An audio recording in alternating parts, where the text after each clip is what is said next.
नमस्कार, good evening, a very warm welcome to all of you. मैं हूं आपकी host Bhavna Sharma. Central India के मेजर बिजनेस हब में शामिल रायपुर में आज ये महामंच है देश के number 1 news channel network news 18 का, जिस पर करोड़ों व्यूअर्स का विश्वास टिका हुआ है, क्योंकि हम आप तक सबसे पहले सटीक खबरें पहुंचाते हैं। आपसे जुड़े हर मुद्दे को उठा करके हम आपकी आवाज़ बनते हैं। न्यूज़ 18 हमेशा उभरती हुई कला को सलाम करता है, इसीलिए आपके लिए हर बार अलग अलग इसी तरह के आयोजन जो है उसको साकार करता रहता है। आज भी हम इस महामंच पर मौजूद हैं। आप सभी का मैं तहे दिल से स्वागत करती हूँ। अमित जी, आपसे शुरुआत करते हैं और आहूजा ग्रुप की जर्नी के बारे में हम सब जानना चाहेंगे।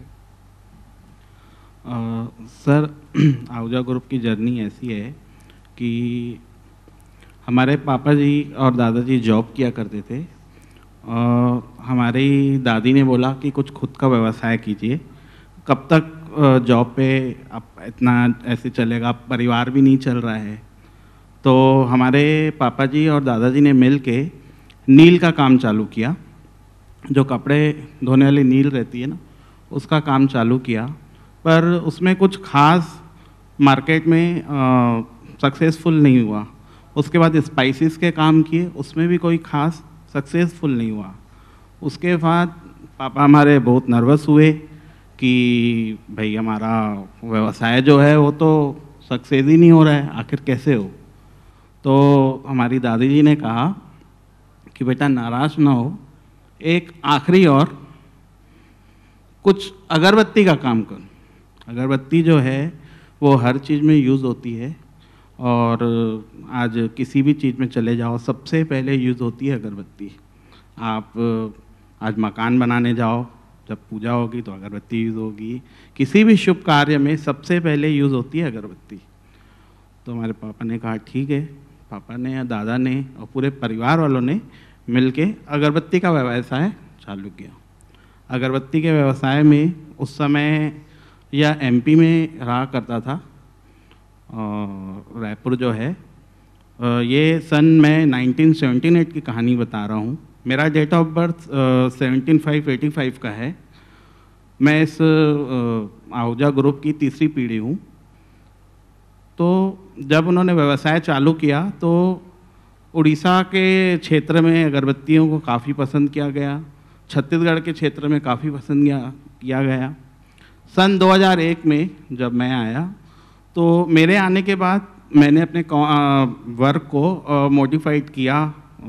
उनको जैसे क्या है, समय के अनुसार हर चीज़ बदलती जा रही थी। तो मैंने देखा कि पहले लैंडलाइन का ज़माना रहता था, मोबाइल आ गई, तो उसके अनुसार अगरबत्तियों को एक नया रूप दिया। जैसे आप देखते होंगे कि मार्केट में कलरफुल अगरबत्तियाँ आ गई हैं, green, orange, red, yellow, pink. तो उसके अनुसार मैंने उसकी, जैसे आज रोज़ की है तो रेड आएगी, मोगरा की है तो ग्रीन आएगी, ठीक है। उसके पूरे कॉपी कट करके पूरी चीज़ को मैंने मॉडिफिकेट किया और लघु उद्योग से लेके उसको इंडस्ट्रियल्स में लेके गया। उसके बाद धीरे धीरे जो कुछ हमको और भी लोगों को रोज़गार देने थे, उसके लिए हमने फिर 2013 में एक ग्रुप तैयार किया गया और उसका नाम रखा आहूजा ग्रुप। उस आहूजा ग्रुप में कुछ मेरे कज़न्स थे, मेरी सिस्टर थी, मेरे कुछ और भैया थे जो काम की तलाश में थे, और हमने इतनी कड़ी मेहनत की कि आज छत्तीसगढ़ की सबसे टॉप लेवल कंपनी है हमारी। जोरदार तालियां। आहूजा ग्रुप के फ्यूचर प्लान्स के बारे में भी बात करेंगे, पर उससे पहले मैं डॉक्टर साहब से बात करना चाहूँगा। IVF, डॉक्टर नलिनी, आज के दौर में काफ़ी सुना जा रहा है उसके बारे में, तो IVF के बारे में थोड़ा सा विस्तार से हमें बताइए। नमः शिवाय। IVF का जो फुल फॉर्म होता है वो है इन विट्रो फर्टिलाइजेशन, ठीक है। हर महिला की एक तमन्ना होती है और उसका अधिकार भी है कि वो माँ बने, ठीक है। तो माँ बनने की प्रक्रिया जो है वो, माता पिता बनने की जो प्रक्रिया है वो ऐसी है कि मतलब हम बहुत ही सूक्ष्म उसमें जा सकते हैं कि पति पत्नी के बीच की एक समझदारी है और उनका प्लानिंग है। लेकिन कुछ कारणों से ऐसा होता है कि इस चीज़ के लिए उन्हें हमें अपनी प्रॉब्लम्स हमें शेयर करनी पड़ती है, हमारे पास आनी पड़ती है। और ये बात बहुत अच्छी है कि आज की डेट में इसके लिए अवेयरनेस बहुत ज़्यादा आई है। पहले IVF का मतलब होता था कि जब एज ख़त्म हो गई, 40 साल 45 साल हो गया, तब लोग IVF के बारे में सोचते थे। लगता था कि अभी तो क्या उम्र है, अभी तो प्रयास करना चाहिए। लेकिन अभी अवेयरनेस इतनी मतलब समाज में आ गई है कि लोग देखते हैं 2 साल 3 साल 4 साल अगर वो माता पिता नहीं बन पा रहे हैं तो वो कंसल्टेंट के पास जाते हैं, अपनी प्रॉब्लम शेयर करते हैं और जैसी ज़रूरत रहती है उसके हिसाब से वो आगे बढ़ते हैं। अभी IVF जो है वो पिछले दशक कह सकते हो 15-20 साल से ऐसा है कि बहुत ज़्यादा आप सुनने में आ रहा होगा। इसका कारण भी ये है कि पहले बहुत कम उम्र में शादी होती थी, 22 साल 23 साल 24 साल मैक्सिमम उम्र रहती थी लड़कियों की, लड़कों की 26 27 28 साल।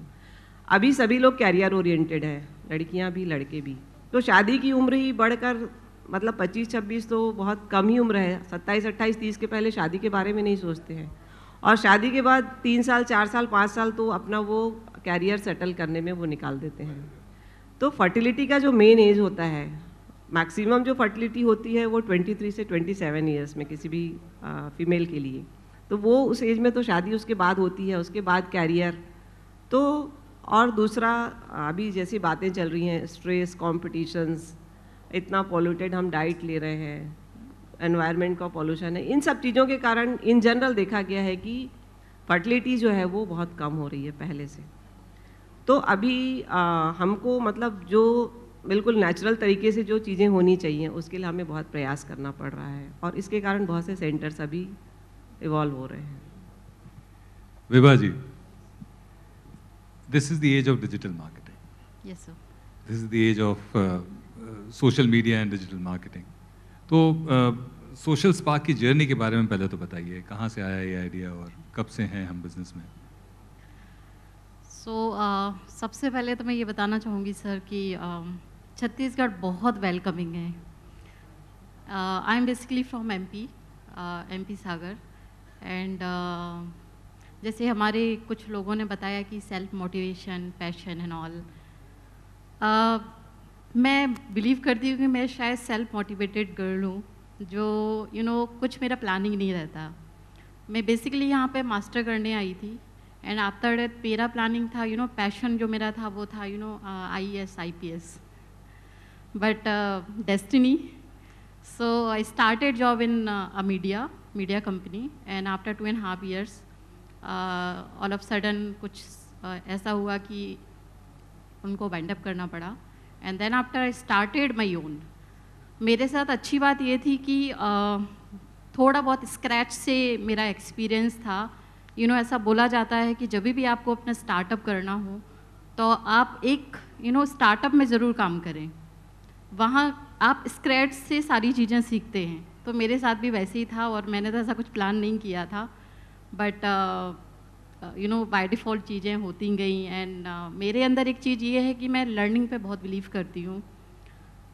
बेसिकली मेरा ग्रेजुएशन जो है वो BSc है and then after MBA in marketing HR and then I decided कि नहीं फाइनेंस में भी कुछ करना है। बट चैलेंजेस जो आपके वर्किंग में आते हैं कि आप ये नहीं कर सकते, ये आपसे नहीं होगा सो वो एक चीज़ कि I can do it, I can prove it, तो वो मेरे अंदर शुरू से रहा है एंड उसने मुझे काफ़ी अभी तक की सोशल स्पार्क की जर्नी में मुझे मोटिवेट किया है। एंड सोशल स्पार्क ओवरऑल मैं आपको बताना चाहती हूँ कि डिजिटल मार्केटिंग सुन के लोगों के दिमाग में सबसे पहले ये आता है कि social media. It is not only social media, इसमें बहुत सारी चीज़ें हैं, like apart from Facebook, Instagram, LinkedIn, YouTube, बहुत सारे ऐसे और अदर प्लेटफॉर्म्स हैं।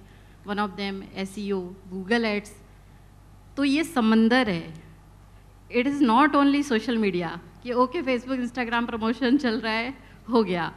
तो मैं सर वो सारी चीज़ों को लेके मैं चाहती हूँ कि लोगों को मैं एजुकेट करूँ। बेसिकली ये जो समंदर है, यस सर, आप इसमें लोगों को तैरना सिखा रहे हैं। I am trying my best. बहुत बहुत धन्यवाद। थोड़ा समय की कमी की वजह से हमें वाइंड अप करना पड़ रहा है डिस्कशन, लेकिन आप सभी ने अपने विचार साझा किए, अपनी जर्नीज के बारे में हमें बताया। बहुत बहुत धन्यवाद, थैंक यू वेरी मच। और अब वक्त हो चला है इस मंच को विराम देने का। फिलहाल मुझे दीजिए इजाज़त। I am your host Bhavna Sharma, signing off for today. Thank you so much.